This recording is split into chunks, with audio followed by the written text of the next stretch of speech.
자, 오늘은 2025년에 새로 나온 ASA 고령 환자 진료 권고안에 대해 좀 자세히 파헤쳐 볼까 합니다. 사실 우리 마취 통증외과 의사들한테 고령 환자 마취만큼 신경 쓰이는 게 또 없잖아요. 이번 권고안이 임상에서 우리가 맨날 부딪히는 그런 딜레마들에 대한 최신 가이드를 딱 제시해주고 있어서 이건 정말 꼭 짚고 넘어가야 합니다. 9,800만. 이 숫자가 뭘 의미할까요? 이게 2050년이 되면 미국에서 65세 이상 인구가 이만큼 된다는 건데요. 근데 이게 뭐 남의 나라 얘기가 아니잖아요. 우리 수술방만 봐도 요즘 고령 환자가 정말 눈에 띄게 늘었죠. 그러니까 이건 뭐 먼 미래 얘기가 아니라 바로 지금 우리 앞에 닥친 현실이라는 겁니다. 이번 권고안에서 정말 중요하게 다루는 개념이 바로 이 노쇠, frailty입니다. 이게 그냥 나이가 많다랑은 완전 다른 얘기예요.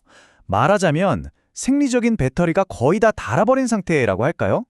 고령 환자 10명 중 4명이 이렇다는데 이런 분들은 우리가 쓰는 마취제나 수술 같은 작은 스트레스에도 반응이 확 달라질 수 있으니까 정말 예측 불가능한 변수가 되는 거죠. 아주 강력한 위험인자입니다. 그리고 바로 그거죠.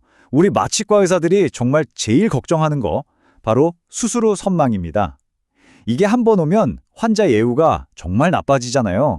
그래서 이번 권고안은 사실상 이 선망을 어떻게든 막아보자. 이게 거의 핵심 목표라고 봐도 무방합니다. 자, 그럼 오늘 살펴볼 내용들입니다. 고령 환자의 특성부터 시작해서 수술 전 평가, 마취 기법, 약물 전략, 그리고 마지막으로 핵심 요약까지 이 순서대로 2025년 ASA 권고안을 쫙 한번 훑어보겠습니다.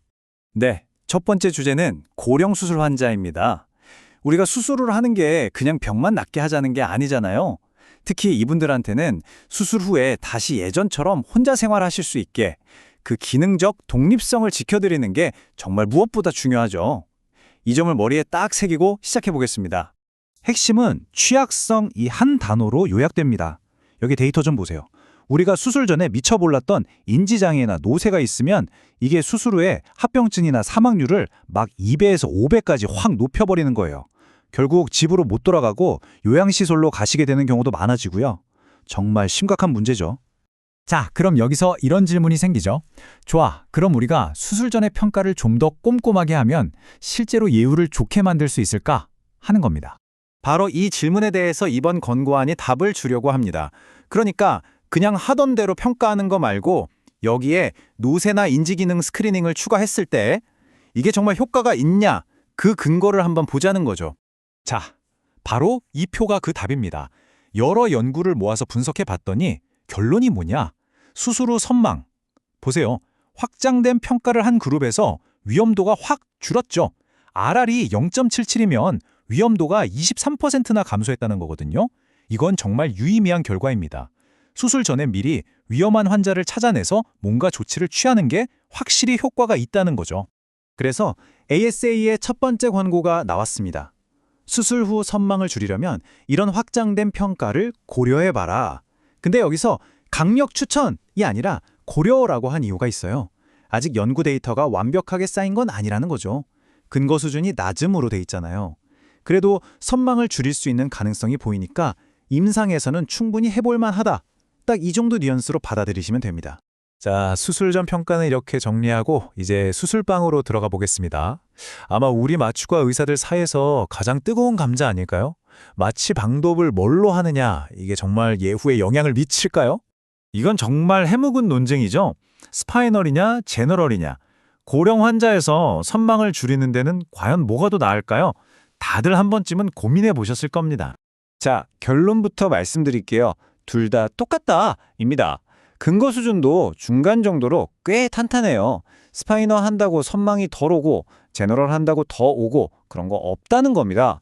이게 뭘 의미하냐면요. 이제 뭐가 더 낫다고 싸울 필요가 없다는 거죠. 그냥 환자 상태 보고 수술 종류 보고 환자 의견도 들어가면서 같이 가장 좋은 방법을 정하면 된다. 바로 공유된 의사결정을 하라는 아주 강력한 메시지입니다. 오케이, 그럼 제너럴을 하기로 했다고 칩시다. 그럼 또 다른 질문이 생기죠. 프로포폴로 재우는 티바냐 아니면 가스 마취냐? 이 늙어가는 뇌에는 과연 뭐가 더 안전할까요? 네, 이것도 답은 똑같습니다. 티바가 낫다, 가스가 낫다. 아직까지는 확실한 근거가 없다는 게 ASA의 결론이에요. 앞서 스파이럴 제너럴 논쟁이랑 거의 비슷하죠? 자, 이제 마취 방법 얘기는 이쯤 하고 약물 얘기로 한번 넘어가 보죠.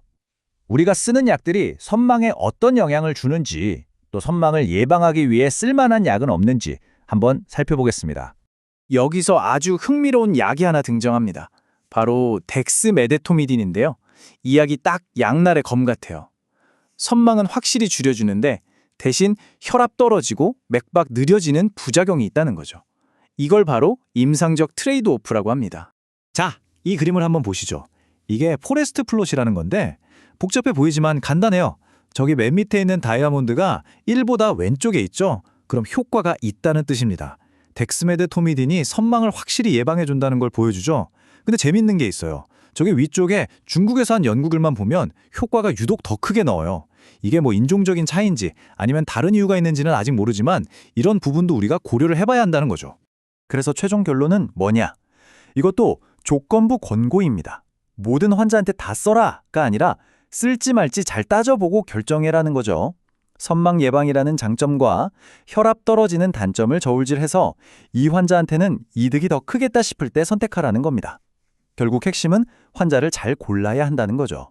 그럼 벤조디아제핀 같은 다른 약들은 어떨까요? 사실 이 부분은 아직 연구 결과가 좀 뒤죽박죽이라서 명확한 권고안이 나오진 않았어요.